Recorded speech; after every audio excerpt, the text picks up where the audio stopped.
It has been quite a long time since I've posted a video, and I'm going to try to get back in the habit of posting restoration videos, but before I do that, I figured I'd give you guys a shop tour and kind of just hang out and talk about tools.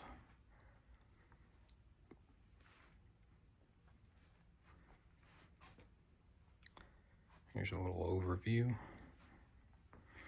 Quite a bit has changed since the last video that I posted. I've moved. My garage is a little smaller than the last one.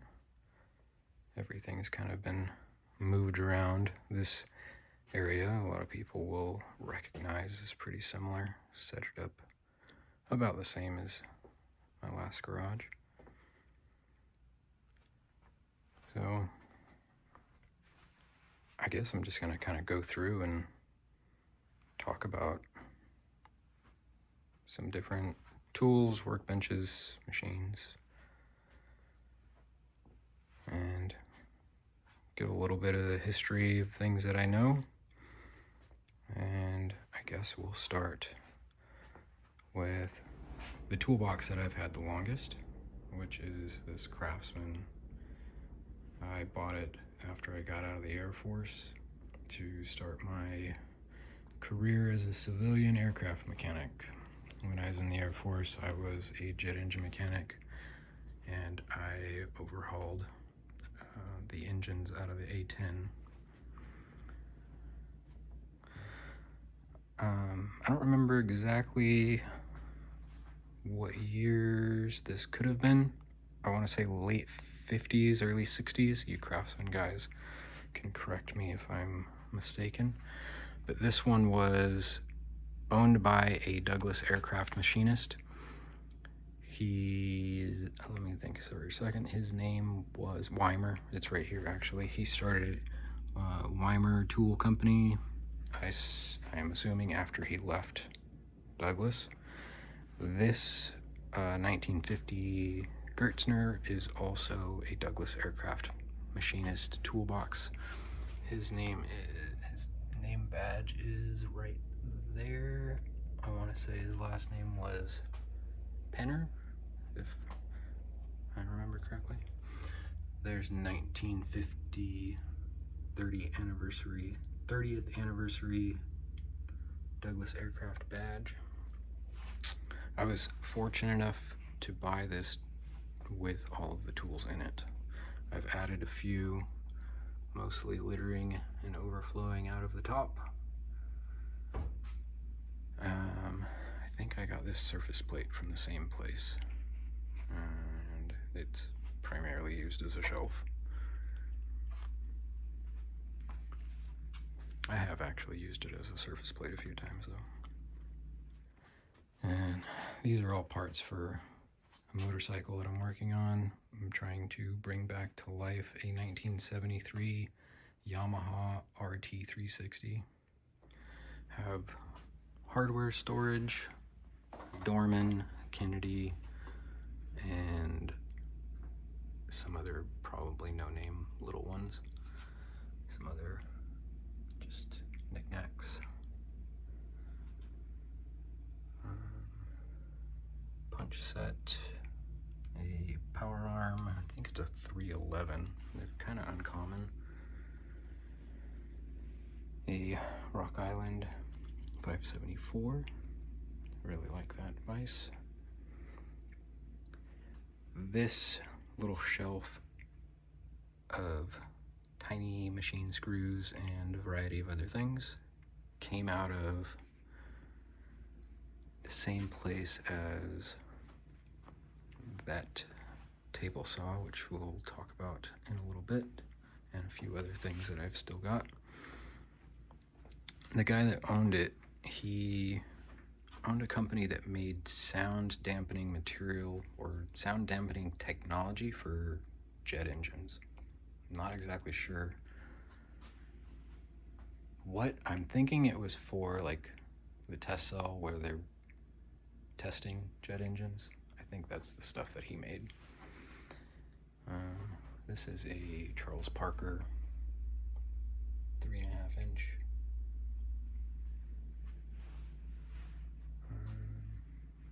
Oh, the workbench. I really like this workbench. It's a Trojan auto sheet metal works workbench. This is my first workbench, and it was once owned by Hughes Aircraft. And being a ex-Air Force and aircraft mechanic, I really appreciate the history, especially all the stuff that we used to have in Southern California. The aerospace industry was huge here.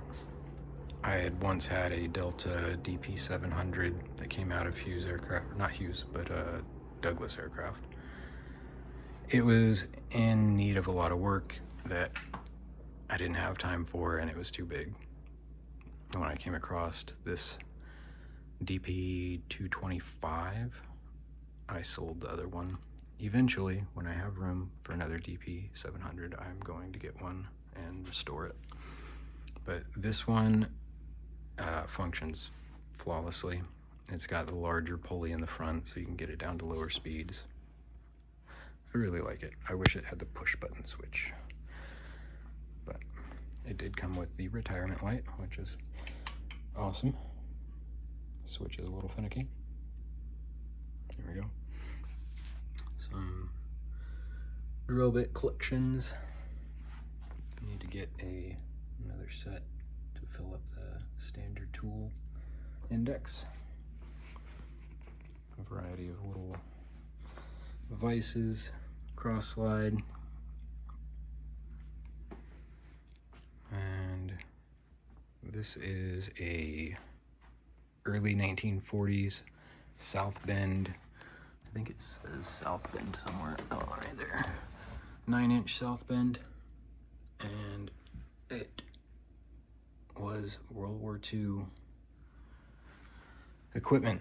So it's pretty awesome to think about that this little lathe, in its little way, may have contributed to winning World War II. And there's a bunch of knickknacks. And this belt sander that looks like a Burr King knockoff is actually a 1942 pre-Burr King Burr King. They had not yet settled on their name. I think at this point they were just selling through another distributor. And after this era, they became either Burr Master or Burr Chief. I'm not sure which one came first before they eventually landed on the Burr King name that stuck. This 1.5 by 60 custom made belt sander came out of a gunsmith shop that had shut down, and I primarily use it for sharpening knives, which it is fantastic at. This is a 12-inch Craftsman disc sander. You can barely read the Craftsman on the actual sander. This was not the motor that was on it when I got it. It had a motor that didn't match quite as well. And an up-to-date machine works. I don't know if I ever came across any others of this brand, but I'm guessing it's around about 100 years old. Still works. I use it. I wanted to point out this Skill locomotive handheld belt sander. I'm planning on doing a video on restoring that. Got a little Walker Turner bench grinder, and I've leveled up from my general purpose Craftsman motor to a ball door buffer with my wire wheels. That's a little bit better. This is a 1938 Craftsman table saw. It's got the extension wings on it that I got off of another unit.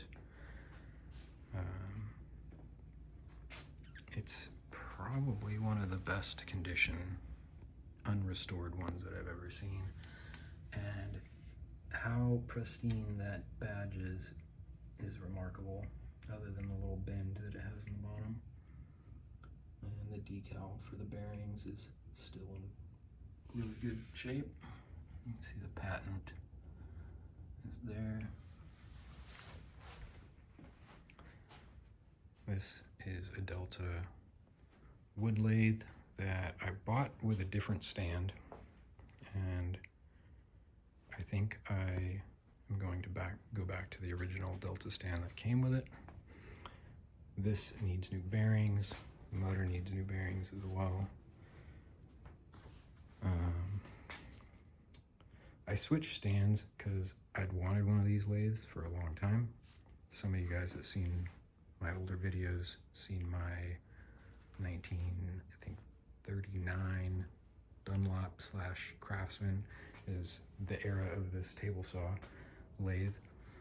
I had turned the knobs for this Stanley 71.5.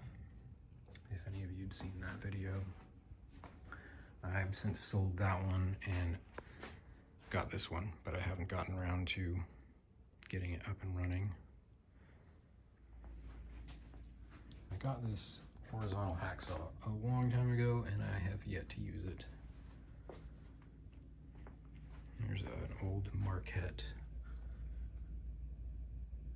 stick welder. I have recently redone all the wiring in my shop, so now I have a 30 amp plug, so I can start using that. That's a GE traffic signal. I don't know if you can see the GE symbol right in the middle, but I love that thing. I got it on a dimmer, so I turn it down nice and low and just kind of gives a nice glow. And here's a bunch of knickknacks. The vacuum tube. The vacuum tubes, a lot of them came out of the shop that this workbench came from. There is the biggest vacuum tube I think I've ever seen in my life.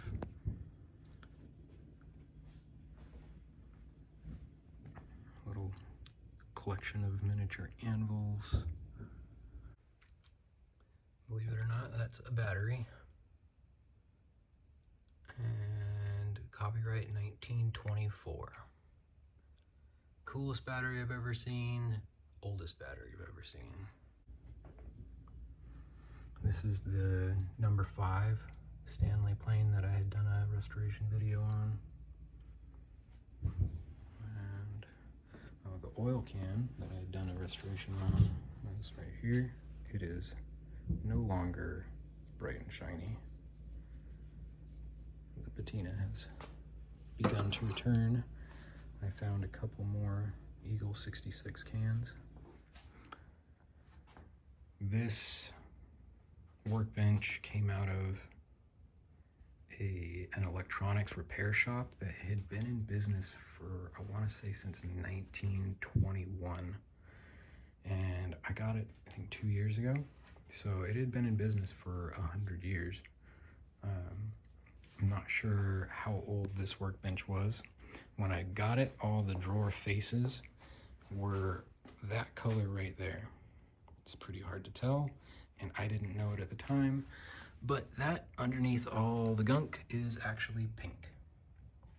So when I started to clean up the drawers and realized that they were pink, I wasn't okay with that and went ahead and sanded all the pink paint off, or stripped it, and pretty happy with the way it turned out. I should have looked what year this was, I forgot. I want to say 1953 Wilton, Chicago casting. It's a 3.5 inch, and it was missing a jaw when I got it, so I made these brass 4-inch brass jaws out of just a piece of bar stock.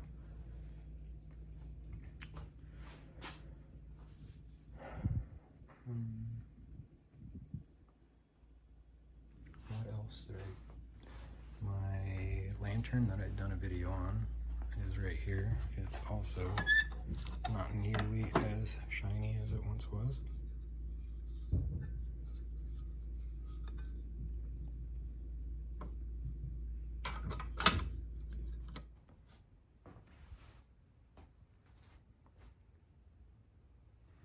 This is a Ford FE 390, or at least one day it will be, I hope.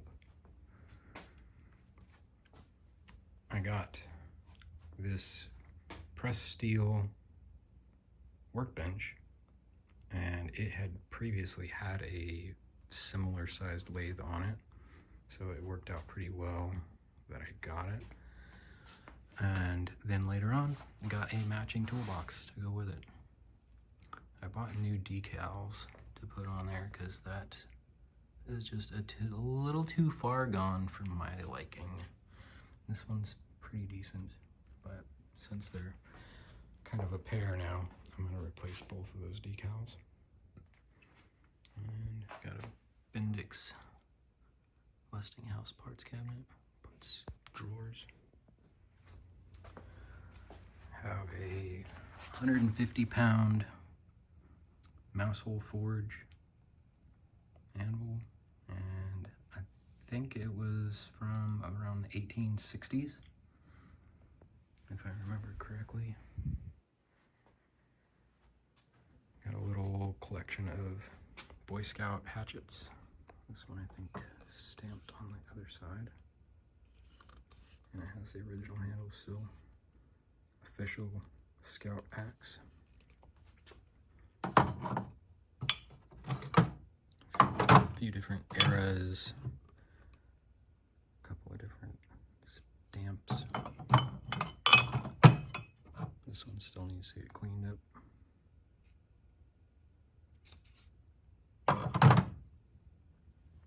This meter came out of the same store as my workbench over there. A variety of different kinds of hatchets, chisels, scissors.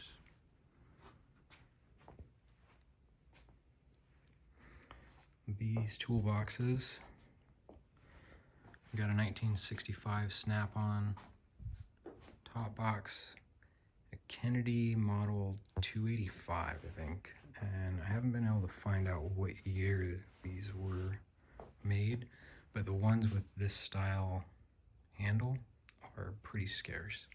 And the bottom box that goes with this, impossible to find.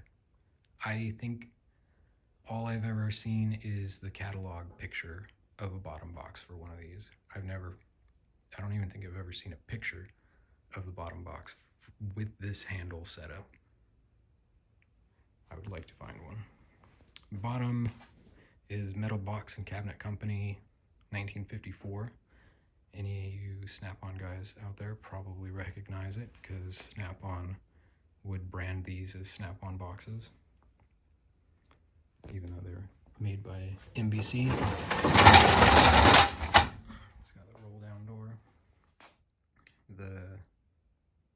A little bit newer ones, I think, came with the aluminum doors rather than steel.